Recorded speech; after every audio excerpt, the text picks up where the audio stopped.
పట్టం కట్టింది. బీఆర్ఎస్ కి ఇక సెలవని చెప్పింది. ముఖ్యమంత్రి రేవంత్ రెడ్డి కోరినట్టుగా 30,000 మెజార్టీ కాకపోయినా కొద్దిగా అటు ఇటుగా కాంగ్రెస్ కి ఘన విజయం కట్టుబెట్టారు జూబ్లీహిల్స్ ప్రజలు. రాజకీయవేత్తల ఊహాగానాలను తలకిందులు చేస్తూ కాంగ్రెస్ ని అనూహ్య విజయం వరించింది. ఓట్ల లెక్కింపు ప్రారంభమైనప్పటి నుంచి రౌండ్ కి ఆధిక్యం చాటుకుంటూ కాంగ్రెస్ అభ్యర్థి నవీన్ యాదవ్ దాదాపు 25,000 ఓట్ల మెజారిటీతో ఘన విజయం సాధించారు. బీఆర్ఎస్ అభ్యర్థి మాగంటి భార్య సునీత ఏ రౌండ్ లోనూ ఆధిక్యం లేకపోవడాన్ని బట్టి ప్రజలు సింపతి కన్నా అభివృద్ధిని ఆశించినట్టు అంచనా వేస్తున్నారు విశ్లేషకులు. అభ్యర్థి ఖరారు నుంచి మొదలుకొని ప్రచారం వరకు అన్నింటా ఆఖరు వరుసలో ఉన్న భారతీయ జనతా పార్టీ ఫలితాల్లో సైతం అదే వెనుకబాటుని కనపరిచింది.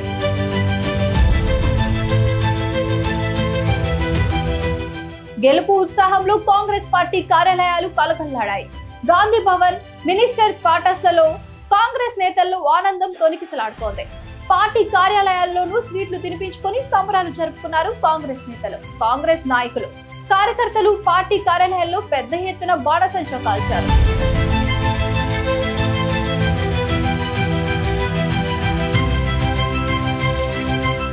జూబ్లీహిల్స్ ఉప ఎన్నికలు తెలంగాణ ముఖ్యమంత్రి రేవంత్ రెడ్డి ప్రభుత్వంపై ప్రజల విశ్వాసానికి తార్కాణంగా కాంగ్రెస్ భావిస్తే బీఆర్ఎస్ తన ఉనికిని నిలుపుకునేందుకు ప్రయత్నించి విఫలమైంది.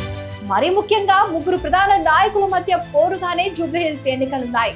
తెలంగాణ ముఖ్యమంత్రి Revanth Reddy, Bharat Rashtra Samithi working president KT Rama Rao, BJP Kishan రెడ్డిల మధ్య పోటీలో వారు వన్ సైడ్ అయ్యి కాంగ్రెస్ కి పట్టం కట్టారు జనం. జూబ్లీహిల్స్ లో బీఆర్ఎస్ అభ్యర్థి మాగంటి సునీత గోపీనాథ్, బీజేపీ అభ్యర్థి ఎల్ దీపక్ రెడ్డి, ఎంఐఎం మద్దతు ఉన్న కాంగ్రెస్ అభ్యర్థి నవీన్ యాదవ్ లు పోటీ చేయగా గెలుపు కాంగ్రెస్ అభ్యర్థి నవీన్ యాదవ్ ను భరించింది. నిజానికి పోటీ కాంగ్రెస్ బీఆర్ఎస్ ల మధ్యేనని ఎన్నికల నోటిఫికేషన్ అప్పుడే అర్థమైంది.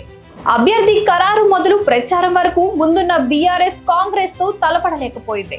దాదాపు ఎన్నికలకు కొద్ది రోజుల ముందు వరకు కేవలం 5% ఓట్ల తేడాతో బీఆర్ఎస్ గెలుస్తుందన్న అభిప్రాయం సర్వత్రా నెలకొంది. ఆ శాతం రోజు రోజుకి తగ్గుతూ వచ్చింది. చివరకు ప్రజల అంతిమ తీర్పు కాంగ్రెస్ పార్టీకి జూబ్లీహిల్స్ స్థానాన్ని అప్పచెప్పింది. ప్రతి రౌండ్ లోనూ స్పష్టమైన మెజారిటీని కైవసం చేసుకున్న కాంగ్రెస్ ఓవైపు, ప్రతిసారి వెనుకంజలోనే ఉన్న బీఆర్ఎస్ మరోవైపు గెలుపు కోసం శాయశక్తులా కృషి చేశాయి. అయితే బీజేపీ మాత్రం అభ్యర్థి ఖరారు నుంచి మొదలుకొని ప్రచారం వరకు అన్నింటా నత్తనడక నడిచిందనడంలో సందేహం లేదు. అందుకే బీజేపీ అసలు పోటీలో ఉందా లేదా అన్న మీమాంస జనంలో నెలకొంది. అందుకే జూబ్లీహిల్స్ ఉప ఎన్నికలో బీజేపీ డిపాజిట్ గల్లంతాయి.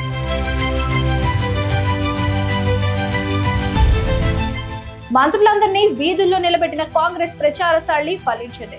మైనార్టీలను సంతృప్తి పరిచేందుకు ఎన్నికలకు ముందే అజహార్ కి మంత్రి పదవి కూడా పనిచేసిందంటున్నారు విశ్లేషకులు. అంతేందుకు సినీ కార్మికులకు రేవంత్ రెడ్డి ఇచ్చిన హామీల ప్రభావం కూడా ఉంది. అంతేకాదు ఎంఐఎం సైతం ఈ ఎన్నికల్లో కాంగ్రెస్ కి స్పష్టమైన మెజారిటీని ఇవ్వడంలో సంపూర్ణంగా తోడ్పడింది. ఇక యాదవుల ఓటు బ్యాంకు, బీసీ ఎస్సీల కంబైన్డ్ ఓట్లు కాంగ్రెస్ కే పడ్డాయి. కాంగ్రెస్ అభ్యర్థి నవీన్ యాదవ్ గెలుపు మంత్రుల నుంచి ప్రతి కార్యకర్తది అంటున్నారు కాంగ్రెస్ నేతలు మహేష్ కుమార్ గౌడ్. జూబ్లీహిల్స్ ప్రజలు బీఆర్ఎస్ కి సెలవు చెప్పారని ఎద్దేవా చేశారు.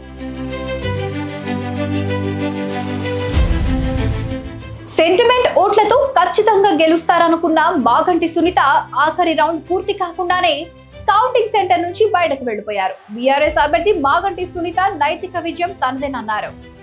నవీన్ యాదవ్ రౌడీజంతో గెలుపుని సొంతం చేసుకున్నారన్నారు. పూర్తిగా చతికిలపడ్డ బీజేపీ మాత్రం డిపాజిట్ ని గల్లంతు చేసుకుంది. చూసారు కదా, ఇది వాటి స్పెషల్ స్టోరీ. మరిన్ని స్టోరీస్ కోసం చూస్తూనే ఉండండి వేదిక టీవీ. ప్లీజ్ సబ్స్క్రైబ్ టు వేదిక టీవీ.